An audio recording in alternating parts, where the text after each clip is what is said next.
dia para você que está em casa. Bom dia, Escola de Profetas. Bom dia. É muito bom que você que está em casa se juntou aqui conosco. Tem um verso que o salmista ele diz: alegrei-me quando me disseram, vamos à casa do Senhor. E é muito feliz saber que você está aqui conosco na casa de Deus, honrando e engrandecendo o santo nome dele. Bom dia, irmão Jonathan. Bom dia, irmã Beatriz. Bom dia, igreja. Bom dia. Bom dia você que está em casa acompanhando mais um dia o Ano Bíblico. Que Deus continue te ajudando a todos os dias assistir o vídeo e também anotar, estudar para poder compreender e passar isso para mais pessoas. E agora, antes de tocarmos o hino, vamos fazer uma breve oração.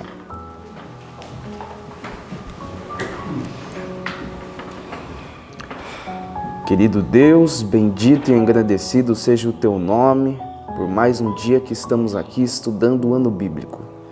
Peço, Pai, que envie Teu Santo Espírito naqueles que estão em casa, em nós, para entendermos mais e mais todas estas verdades. Amém, Senhor. Proteja-nos, Pai, de todo mal, proteja-nos do inimigo das nossas almas. Que ele não tenha poder sobre nós e nem sobre as pessoas que estão assistindo esse vídeo. Que eles possam compreender e que nada os atrapalhe, Pai. Amém. Em nome de Jesus, que todos consigam completar este ano bíblico e chegar no final do ano e dizer, Pai, está completo. Em nome de Jesus, amém. E agora nós ficaremos com o hino 375, Ao Tomar Minha Frágil Mão. Que você possa na sua casa cantar com toda a alegria, amém?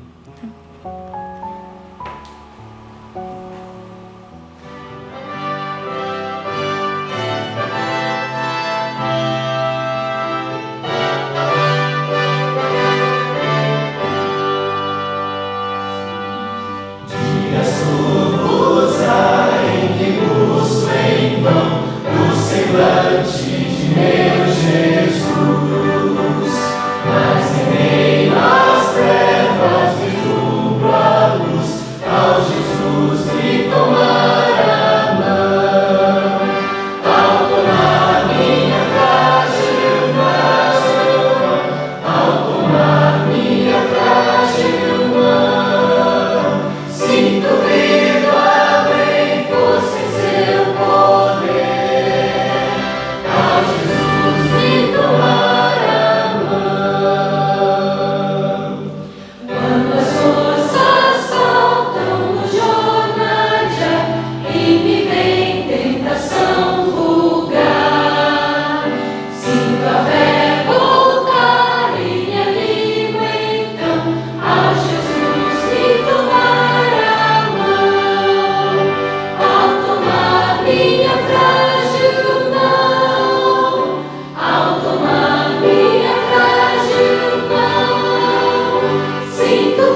Amém. Deus seja louvado. E agora chegou uma hora muito especial. O salmista Davi, no Salmo 119, 105, ele vem dizendo: lâmpada para os meus pés é a tua palavra e luz para os meus caminhos.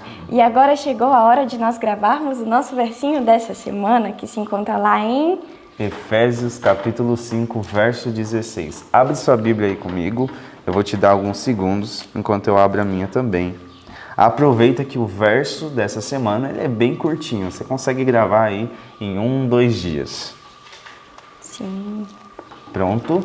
Vamos contar? Vamos contar. 1, 2, 3. Efésios 5:16. Remido o tempo, porquanto os dias são maus. Efésios 5:16. Efésios 5:16. Remindo o tempo, porquanto os dias são maus. Efésios 5:16. Efésios 5:16. Remindo o tempo, porquanto os dias são maus. Efésios 5:16. Amém. Vamos ficar agora com o nosso estudo de hoje. E até amanhã. Bom dia para vocês. Bom dia para você que está em casa. Louvado seja o nome de Deus e que tudo dê muito certo hoje na sua vida. Pela graça e poder de Deus, estamos estudando esse ano bíblico e nós vamos orar a Deus para que nunca deixemos de fazê-lo. Não só esse ano, mas os anos seguintes. Gênesis capítulo 23 em diante. O capítulo 23 vem trazendo algo muito importante. Assuntos de extrema importância para o reino de Deus e para a continuidade do trabalho do Senhor. Deixa eu lhe fazer uma pergunta. Você sabe por que Deus permitiu que algumas coisas que parecem tão simples fossem registradas na Bíblia? Por exemplo, por que Deus permitiu que detalhes pessoais da vida dessas pessoas ficassem registradas dentro de um compêndio que teria que servir à humanidade toda? Por que exatamente isto? Por exemplo, foi na Bíblia que a gente descobriu que Isaac continuou sendo cuidado e tratado por sua mãe até os 20 anos de idade, dormindo perto dela e junto com ela. Nós descobrimos também que a morte de Sara, o que foi que tinha causado? Qual a idade que Isaac tinha quando Sara faleceu?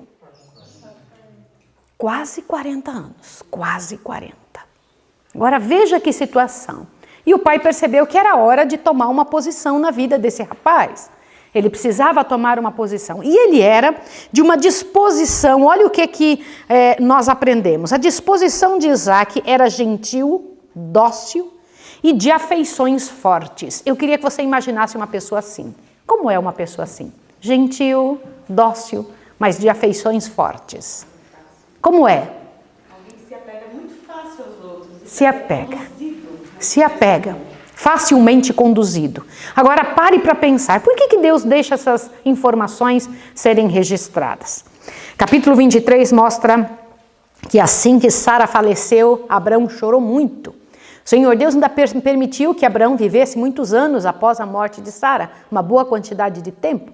E ainda depois disso, olha que interessante a respeito dessa ocasião, para enterrar a sua esposa, ele se sentia peregrino. Ele falava, eu sou peregrino. Veja que ele era dono da terra que ele tinha que comprar para enterrar sua morta.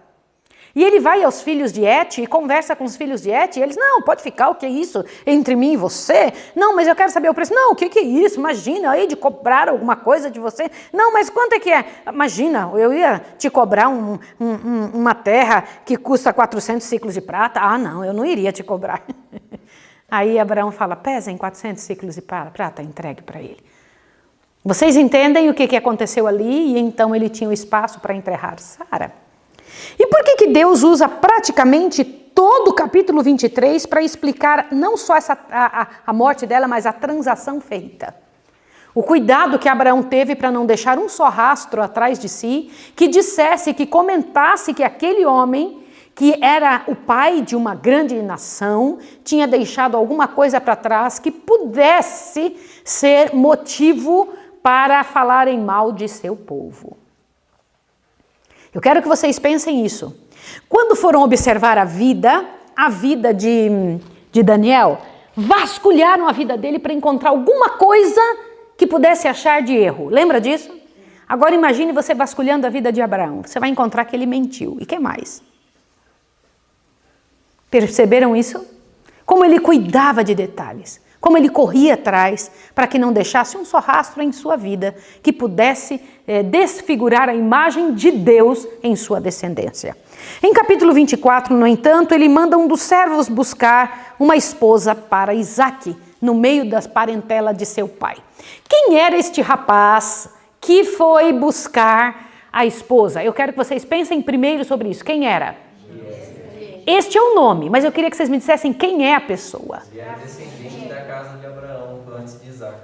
Opa, peraí. Ele era um dos servos da casa, fazia parte da família, tinha vindo com Abraão, era um dos grandes servos e por anos ele pensou que ele seria o quê? O herdeiro. Eu quero perguntar para você, e você que está em casa, se você por anos dentro de uma família de um homem muito rico, soubesse as posses deste senhor, que tipo de sentimento você teria quando você visse nascer o herdeiro verdadeiro? Eu quero que você pense sobre isso. A maneira como Eliezer trabalhou dentro dessa questão me fala muito sobre ele. Pelos seus frutos o conhecereis. Então, quando eu observo Eliezer, eu fico pensando, que homem cuidadoso. E diz que ele também era gentil e hospitaleiro. Ele dava muito valor a isso. Tinha aprendido com quem?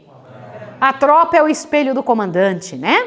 Então isso é muito sério. Lá estava o povo que tinha vivido com Abraão, tinha aprendido isso. Aliás, andarão dois juntos que não estejam de acordo. Se você vive com um grupo de pessoas que tem um tipo de pensamento e você não quer viver daquela forma, você não pode viver assim. Característica principal de Abraão era o culto ao Deus vivo, a hospitalidade, as leis do céu sendo guiadas ali. E quem vivesse com ele teria que aprender isso e viver isso. E Eliezer não foi diferente. E ele amava Ismael. Ele amava Isaque, sim ou não?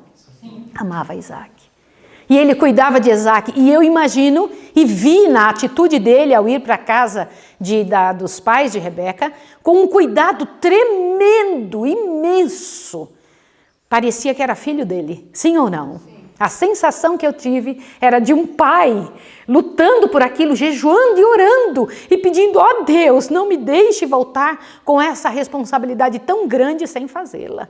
Sem me envolver com isso. Ele podia muito bem dizer, tirou meu lugar, que se dane. Poderia dizer isso, né? Não, ele foi cuidadoso. E Deus o abençoou, sim ou não? Entrou para a história de Deus, como alguém bom. E quando ele chega lá no local próximo da casa dos pais, né, de Rebeca, ele pede a Deus um sinal parecido com o que ele tinha em sua casa. Vocês já pararam para pensar nesse detalhe? Que ele pede para o Senhor Deus mostrar para ele algo que ele tinha certeza que ele sabia observar. Hospitalidade, generosidade, bondade. E lá vem uma moça, era muito bonita, e ela era também de natureza ativa e enérgica. O que vocês entendem por essa natureza? Agora eu queria que vocês fizessem a união dos dois. Bora! Porque no próximo capítulo nós vamos ver os filhos deles. Então eu quero que vocês imaginem um homem gentil e dócil, de afeições fortes, e uma mulher linda, de natureza ativa e enérgica. Como é que é isso? Bora, pensem. Vocês têm esses detalhes na lição de hoje. Agitada, rápida para fazer as coisas. Zum, zum, zum. Né? Ativa e enérgica. O que ela fazia era esperta, tinha esperteza e era muito bonita. E ele observou e ela, você me dá um pouco? Claro, te dou água assim agora. Não só para você, mas para os camelos, para tudo. Vocês já pensaram alguém tirando água e ele parado olhando para ver que hora que ela ia perder a paciência. E ela não perdeu a paciência, né? Imagine que ela não reclamou. Imagine ele observando, falou, quem é teu pai? De onde você é? E ainda ela, por cima, ainda tem um espaço para você, se você quiser descansar. Vocês podem imaginar um negócio desse? Que bonito, né? E aí ele pega e fala, meu Senhor me abençoou, e deu presentes para ela. Umas pendentes, deu uma série de coisas para ela, tinha trazido muitos presentes, e ela volta para casa trazendo esses presentes. Eu quero que você seja chamada a atenção para um detalhe que a Bíblia registra em Gênesis 24, versos 28 e 29 e 30. Por favor, leia isso junto comigo. E a donzela correu e fez saber estas coisas na casa de sua mãe. E Rebeca tinha um irmão cujo nome era Labão. Labão correu ao encontro daquele varão à fonte. Por quê? E aconteceu que quando ele viu os pendentes e as pulseiras sobre as mãos de sua irmã, e quando ouviu as palavras de sua irmã Rebeca, que dizia, assim me falou aquele varão, veio o varão, e eis que estava em pé junto aos camelos, junto à fonte. Quando ele percebeu que o homem tinha o quê? Olha aqui. O que ele fez? Saiu correndo à fonte, falou, vamos chamar ele e trazer para dentro de casa. Eu quero que vocês guardem essas 3 informações. O caráter de Isaac, o caráter de Rebeca e o caráter de Labão. Vocês precisam manter isso na mente. Qual era o caráter de Labão? Ele estava querendo muito atender aquele parente e trazer para casa e dar tudo que podia para o parente, era isso? Pensem, raciocinem. A Bíblia não dá esse indicativo para nós. A Bíblia dá um indicativo que ele era um ambicioso, ele interesseiro, sim ou não? Quando ele viu, ali diz, ele correu e foi encontrar-se com o homem. Agora eu preciso comentar uma coisa com você. Isso me faz pensar muito, né? Vocês sabem que, por que era que Isaac atendeu o que o pai estava decidindo para ele? Não atender a opinião dos pais para esta área da vida era considerado uma desonra.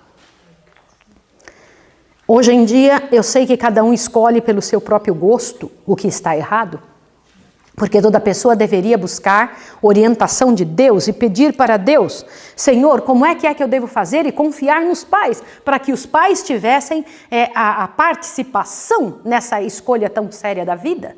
Ao perguntar, pai, mãe, é esta pessoa que o senhor acha que...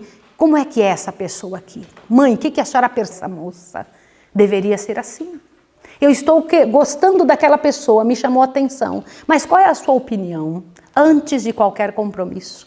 Nenhuma pessoa era obrigada a ficar com o que os pais aceitassem, que eu achei muito bonito isso, olha. De ninguém se exigia casar com aquele a quem não podiam amar.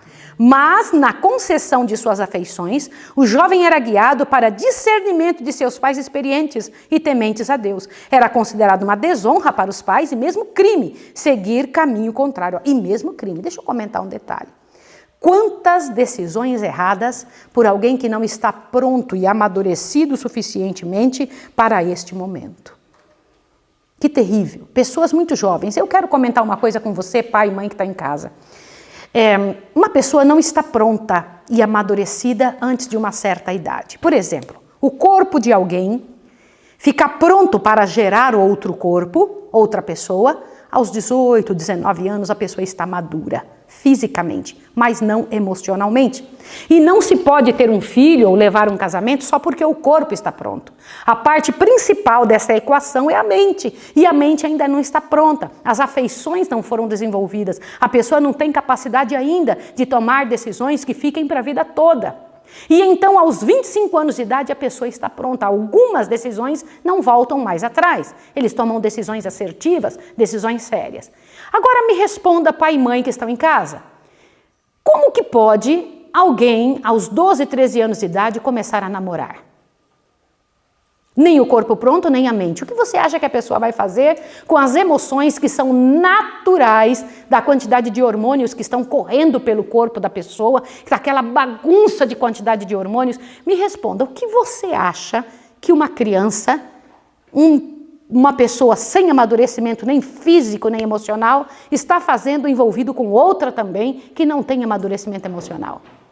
Eu me impressiono hoje em dia com esse tipo de situação. E por que os pais permitem? O que tem? É um namoro. Você sabe para que era namoro? Namoro diante de Deus era para casar. O que uma criança está fazendo namorando? Pare para pensar. Você tem que começar a analisar isso. E outra coisa importante que os pais devem começar a fazer é orar pelo cônjuge do filho, ainda que ele seja tão pequenininho. Você tem que orar por isso, é verdade. Pede, Senhor, permita em nome de Jesus que meu filho seja uma pessoa adequada para um dia a tua escolha. Me ajude a preparar meu filho, minha filha, para a tua escolha, Senhor. Me ajude a ensinar meu filho a procurar alguém e a ir atrás de alguém que o Senhor queira, que o Senhor traga esta pessoa, que o Senhor faça como fez sempre. Aliás, como foi que Adão e Eva casaram? Quem foi que apresentou um ao outro? Este era o plano de Deus. Deus apresentando, Deus trazendo, porque Deus não erra. Você não pode imaginar que coisa linda. E o amor deles dois foi tremendo, imenso o amor de Adão e Eva. E o Senhor Deus permitiu que este casamento aqui, que foi um casamento muito interessante, né? E eu acho um dos detalhes mais bonitos da Bíblia, Abraão não consentiu que seu filho fosse atrás da moça, pediu que alguém fosse atrás. E por que não Isaac? Pare para pensar. Isaac tinha uma natureza que ele podia ser facilmente direcionado. Vamos usar essa fala, cada um disse uma frase aqui que é verdade sobre Isaac. Mas ele poderia ser facilmente direcionado, ele mandou alguém que era mais firme. Olha que coisa interessante. Outro detalhe, quando a situação estava para acontecer, eu fiquei parando para pensar sobre a situação, que Eliezer tinha na mão uma responsabilidade tremenda, Abraão tinha na mão uma responsabilidade tremenda, porque eles já tinham observado os casamentos que tinham dado errado, casamentos mistos. De quem? Eu quero que vocês me lembram. De quem eram os casamentos que hoje foram citados, que foram uma lástima para o mundo, uma lástima para Deus, uma lástima para seu povo? De quem? Abraão e Agar, ele próprio. As mulheres de Ismael, que mais? Ló. Vocês viram de onde eu tirei a informação de que a esposa de Ló era que tinha empurrado Ló para aquele abismo onde ele tinha vivido? Vocês entenderam isso hoje? E eu preciso ler isso para vocês. Casamentos mistos. Às vezes a gente ouve hoje dentro da igreja um negócio que eu acho terrível. Uma mãe e um pai dizendo assim, meu filho está namorando alguém fora da igreja porque as moças de dentro, os rapazes de fora são piores, aliás, são melhores do que os de dentro são piores. Irmãos, peçam a Deus para lavar a sua boca. Não fale isso nunca mais. Não diga isso. Primeiro, porque isso é totalmente contrário ao que Deus pediu. Segundo, se você colocar seus joelhos no chão, o Senhor Deus enviará aquele que ele conhece, que é amigo dele, que está dentro da igreja.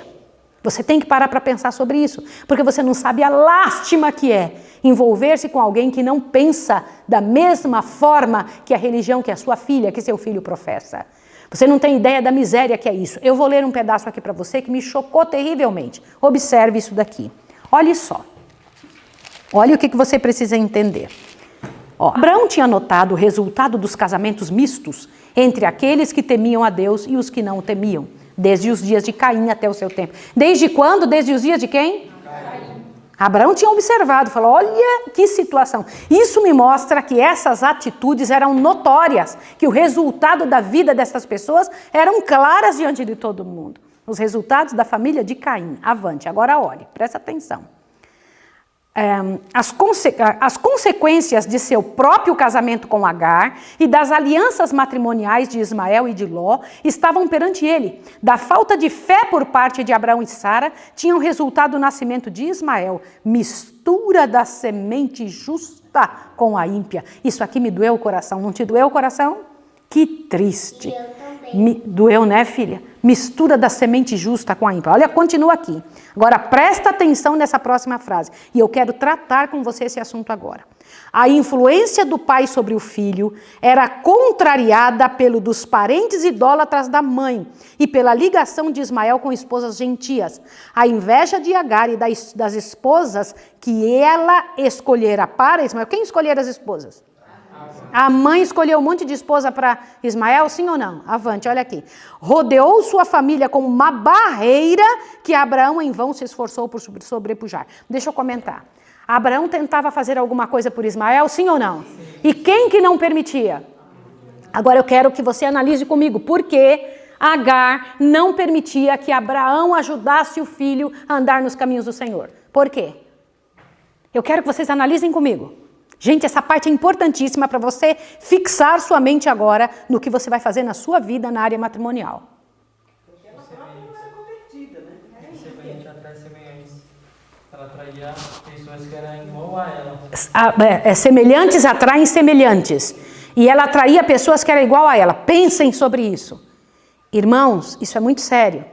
Agar atrapalhava Abraão de ajudar o filho no que era correto. Por quê? Porque ela não era convertida. Ela não aceitava o que ela não gostava. Ela queria instruir o filho segundo o modelo que estava na sua cabeça. Qual foi o resultado disso para Ismael? Qual foi o resultado disso para Ismael, senhores?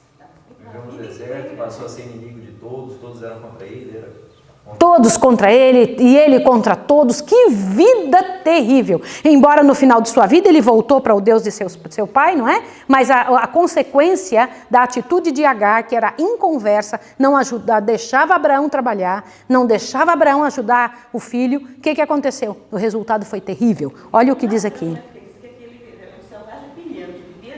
Um selvagem pilhante. Gente, isso é muito sério. Isso é muito sério diante de Deus, ó. Separado do pai e amargurado pela contenda e discórdia de um lar, destituído de amor e temor de Deus. Como é que ele se sentia amargurado? Porque o lar dele era assim, era sem Deus e cheio de discórdia. O lar dele era assim. Ismael foi compelido a escolher a vida selvagem e pilhante de chefe do deserto, sendo sua mão contra todos e a mão de todos contra ele. Olha o resultado de um pai e de uma mãe que não aceitam as reivindicações de Deus. Olha o resultado num filho. Em seus últimos dias arrependeu-se de seus maus caminhos e voltou ao Deus de seu pai, mas permaneceu o cunho do caráter dado à sua posteridade. Gente, a família dele não teve como trabalhar em cima. Eles receberam resultado da influência de Agar. Agora eu quero voltar em Agar. Agar, você pode dizer, mas coitada, ela foi envolvida nessa miséria. Eu garanto para você que se ela não fosse invejosa, se ela tivesse se convertido, o fim dela seria diferente. Ela não era convertida. Ela atrapalhava Abraão. Ela desajustou a vida do filho. Sim ou não? Imagine isso. Não, isso não precisa ser assim, não. Vamos fazer assim. Foi isso. Porque Abraão não aceitava esse tipo de vida. Com certeza Abraão deu toda a informação, tanto é que o menino depois voltou para o Deus dos pais. Voltou, depois que já tinha feito tanta bagunça com a vida. Mas imagina a maneira como ela agia. Agora vamos entender sobre a mulher de Ló. Vamos lá. A esposa de Ló foi mulher o quê? Egoísta, irreligiosa. E sua influência exerceu-se no sentido de separar de Abraão o seu marido. Olha, quem foi que pediu para... Sai do meio desse homem. Você precisa ter seu próprio dinheiro. Tem que ter suas vacas, seus animais. Vamos lá. Foi ela ou não foi? Avante. A não ter sido por causa dela, Ló não teria permanecido em Sodoma. Quem queria ir para Sodoma? Privado do conselho do patriarca sábio e temente a Deus, a influência de sua esposa e as relações entretidas naquela ímpia cidade, ela tinha relações com quem lá naquela cidade? Envolvimento com várias pessoas que eram más, ó. Ela tinha, ó. E tê-lo iam levado a apostatar de Deus se não tivesse sido a instrução fiel que cedo recebera de Abraão. Olha isso. Ainda Abraão ajudando Ló lá naquela cidade ímpia, mesmo com toda a força do mal que aquela cidade tinha. O casamento de Ló e sua escolha de Sodoma foram os primeiros elos em uma cadeia de acontecimentos repletos de males para o mundo durante quantas gerações? Muitas gerações. Agora eu preciso falar essa frase e eu queria que você ouvisse em nome de Jesus. Você que está em casa, você que é casado, ouça isso aqui agora. Olhe bem. A felicidade e prosperidade da relação matrimonial depende da unidade dos cônjuges, mas entre o crente e o incrédulo há uma diferença radical de gostos, inclinações, propósitos. Estão a servir dois senhores, entre os quais não pode haver concórdia. Por mais puros e corretos que sejam os princípios de um, a influência de um companheiro ou companheira incrédula terá uma tendência para o quê? Para afastar de Deus. Não tem jeito. Irmãos, não existe casamento que perdure se os dois não pensam igual. Então o Senhor Deus diz aqui abertamente, claramente, que união pode haver entre a luz e as trevas. É condenado diante de Deus o envolvimento entre uma pessoa de uma fé e outra pessoa que não professa a mesma fé. Sim ou não? O nome disso Deus chama de jugo desigual. E o que é jugo desigual também? Quando os dois não têm o mesmo propósito. Imagina o tanto de discórdia. Eu não gosto disso, mas eu gosto e acabou. Imagina isso. Eu aceito, mas eu não aceito, não acho que isso está errado. E acabou. Imagine isso na cabeça dos filhos. Como é que os filhos vão crescer? Confusos, cheios de dificuldades, com angústia, assim, claro que eles vão pender para o lado mais fácil, né? E, todavia, olha aqui, vem uma outra coisa importante. A pessoa que entrou para a relação matrimonial, quando ainda não convertida, coloca-se pela sua conversão sob uma obrigação maior de ser fiel ao consorte, por mais que difiram com respeito à fé religiosa. Olha isso. Todavia, as reivindicações de Deus devem ser postas acima de toda relação terrena. O que Deus diz aqui? Que as reivindicações de Deus estão acima do quê? De qualquer, até do casamento. Sim ou não? Vocês entenderam a seriedade disso? Olha aqui. Mesmo que provas e perseguições possam ser o resultado, com espírito de amor e mansidão, esta fidelidade pode ter influência no sentido de ganhar o descrente. Mas o casamento de cristãos com ímpios é proibido na Bíblia. A instrução do Senhor é: não vos prendais a um jugo desigual. Agora vamos ver um detalhezinho antes de voltar para a parte mais bonita. Eu queria que vocês lessem que contraste entre o procedimento de Isaac. Achem essa parte no estudo, acharam? Olha lá, prestem atenção. Olha só, que contraste entre o procedimento de Isaac e o que é praticado pelos jovens de nossos tempos hoje, mesmo entre os professos cristãos. Os jovens, muito frequentemente, acham que a entrega de suas afeições é uma questão na qual o eu apenas deveria ser consultado.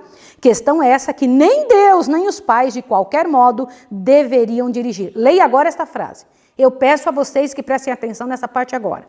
Muitos, antes de atingirem a idade de homens ou mulheres feitos, julgam-se competentes para fazer sua escolha sem o auxílio dos pais. O que é isso? Foi o que eu expliquei no início, sim ou não? Não estão maduros, tá? Alguns anos de vida conjugal são usualmente bastante para mostrar-lhe seus erros, mas muitas vezes demasiado tarde para impedir seus resultados funestos. Pela mesma falta de prudência e domínio próprio que determinaram a escolha precipitada, dá-se a ocasião a que o mal se agrave, até que a relação matrimonial se torne o quê? Um jugo mortificante. Irmãos, o casamento pode ser uma grande bênção e uma fonte de alegria, mas pode ser um inferno se os dois não pensarem igual, se os dois não tiverem o mesmo amadurecimento, se eles não tiverem a mesma visão, o mesmo foco. Lá estava a mocinha, aceitou vir conhecer o filho de Abraão. Imaginem a cena. Agora eu faço questão de falar essa parte com todo cuidado, tá bom? Lá você quer seguir este homem para casar-se com o filho dele? Eu vou. Agora, lá vem ela com todas as moças. Você sabia que ela também veio com moças? Lá veio ela. E veio seguindo. E eu imagino o que havia no coração dela. Ela não conhecia este parente que seria seu esposo. Quem também estava expectante em casa? Isaac. Isaac também estava imaginando: meu Senhor, eu agora terei um relacionamento de vida de casado agora. Eu vou me casar, eu darei uma posteridade ao nome de nossa família, né? Eu darei descendentes à nossa família, mas entre eles nascerá o Filho de Deus. Ele sabia disso. E ele estava pensando: como é? Quem é essa moça? Então ele saiu para fazer algo que a gente tem que fazer quando estas coisas pairam em nossa cabeça. O que ele saiu para fazer? Orar, meditar no campo. Na parte da tarde, lá estava ele orando: Senhor, me ajude. Eu fico imaginando que palavras naquele coração dócil. Ele era um homem, você viu que a vida de Isaac foi uma boa vida, gente.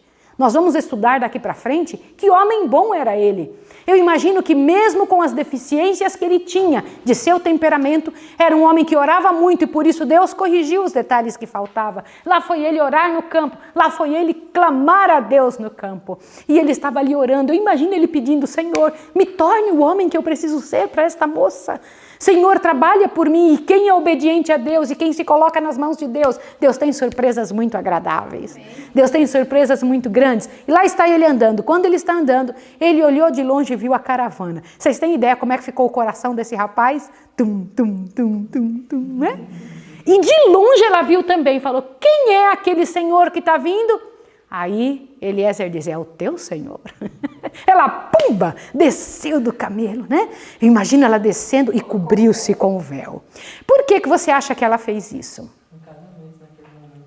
Vamos lá? Oi? Era um casamento naquele momento. Era um casamento. Imagine, era um momento, primeiro encontro. Eu acho que ela queria deixar alguma coisa especial, né? Para que fosse mostrado. Imagino coisas tremendas que passou no coração dela. Como é ele, como é ele. Vocês acham que ela ficou olhando para qualquer outro lado ou só para aquele? Imagina, ali olhando e observando. E veio andando cobertinha com o véu, né? Todo aquele momento especial. Deixa eu dizer uma coisa. Hoje em dia as meninas, quando vão se encontrar com um rapaz, elas se cobrem com o véu, não é? O que elas fazem? O que elas fazem?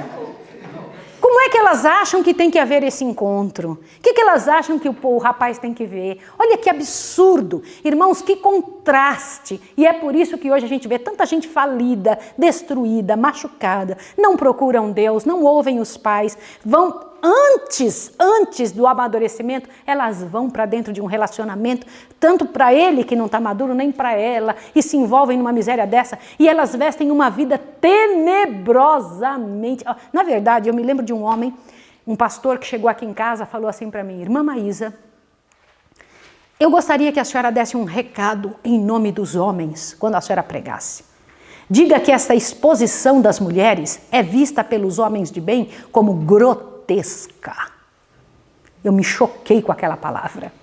Ele disse: um homem de bem, um homem de Deus, olha para a nudez feminina quando ela está se expondo, pensando que coisa grotesca. Ele não pensa como uma coisa fantástica que ele quer sair correndo atrás. Por quê? Porque ele sabe que o que é exposto não é valorizado. E se ela não valoriza, por que que ele teria que valorizar? Compreende? Isso é muito sério. E ela então se cobre. E diz que quando ele chegou perto, eu fico imaginando esse momento, e Eliezer olhando. Eliezer estava ali vendo, e não só Eliezer, quem mais estava? Os anjos do céu, os seres do céu. Lá estava o céu observando aquele que seria, né, um dos ascendentes de Jesus, né? Então, quando eu paro para observar esses detalhes e houve o casamento deles, ele levou para a tenda de sua mãe e então a amou e ela então se tornou sua esposa. Que moça bonita que era, mas a maior parte da beleza é a beleza interna, né? O que tinha dentro do coração, ser da semente santa. E ainda um outro detalhe, embora na casa dos pais de Abraão, né, da família de Abraão, houvessem adoradores de ídolos, ainda era o pedido a Deus: Senhor, qual deles está em melhor condição dentro dessa situação? Qual deles é melhor? O Senhor sabe, o Senhor faça a escolha. Vocês acham que não tinha outras moças além de Raquel? Além de Rebeca? Vocês acham que não tinha outra moça além de Rebeca? Tinha outra moça ou não tinha? Quem foi que escolheu para ela andar ali na frente de Eliezer? Responda. Ou vocês acham que foi acaso? Foi por acaso? Não foi, foi o Senhor que instruiu, o Senhor trabalhou os detalhes, ouviu a oração do rapaz pedindo isso de Eliezer, né? E encaminhou a moça. Eu quero dizer para você que está em casa, que pela graça e poder de Deus, o Senhor Deus pode encaminhar os casamentos de seus filhos, o casamento das pessoas que pela graça e poder de Deus ainda estão solteiras, que não têm uma família. É Deus que pode fazer isso, e quando Deus faz, o Senhor Deus cuida de detalhes. E Deus é o que concede o dom do amor. Que Deus abençoe você, que Deus nos encha de força e poder e aprendamos, pela graça e poder do Senhor, a agir segundo o costume de Deus e não o costume dessa sociedade falida. Que Deus abençoe em você e em seu relacionamento. Senhor Deus dos exércitos, ajuda-nos a te obedecer, ensina-nos a te obedecer em todas as áreas de nossa vida, mas principalmente, Senhor, nestas áreas tão sérias da história da pessoa, da história de vida das pessoas que se envolvem contigo, que têm uma responsabilidade dos últimos dias, Senhor. Ajuda-nos a manter-nos fiéis na nossa área emocional e matrimonial. Em nome de Jesus. Amém. Que Deus abençoe você e te dê um bom dia. Que Deus te fortaleça.